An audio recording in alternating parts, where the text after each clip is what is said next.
Bonsoir, chers auditeurs.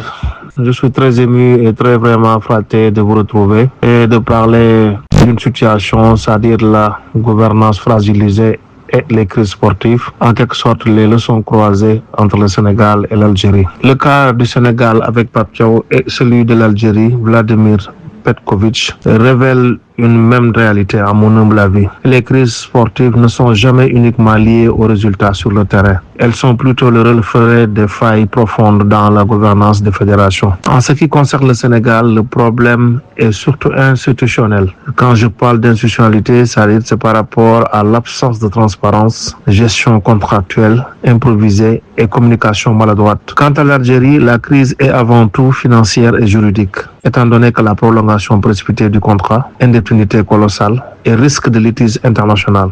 Et pour en quelque sorte résumer, je dirais que dans la moralité, elle est claire et commune. En quelque sorte, le football moderne exige une gouvernance professionnelle, anticipative et juridiquement solide.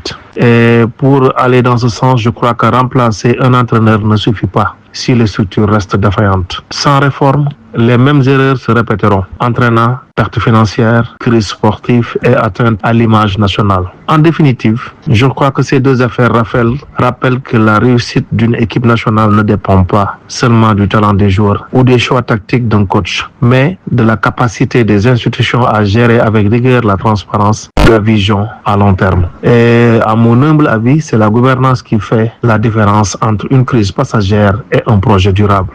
Et sur la même lancée, le dossier Pape Thiaw illustre parfaitement des tensions qui peuvent surgir entre performance sportive, exigences contractuelles et gouvernance institutionnelle. Son limogeage au-delà des résultats sur le terrain met en évidence un déficit de transparence et de rigueur dans la gestion des fédérations sénégalaises de football. Les recours qui s'offrent à lui, qu'ils soient judiciaires, arbitrales ou négociés, ne se limitent pas à la défense de ses droits personnels. Ils portent aussi un enjeu sportif, celui de contraindre la fédération à revoir ses pratiques et à instaurer une gouvernance plus solide. La moralité est claire. Un entraîneur peut être remplacé, mais sans réforme structurelle, les mêmes crises se répéteront. La véritable leçon dans ce cas est que la crédibilité et la réussite du football sénégalais reposent moins sur le nom du sélectionneur que sur la capacité des institutions à gérer avec transparence, anticipation et responsabilité. En quelque sorte, ce conflit dépasse la carrière individuelle du coach Pape Thiaw.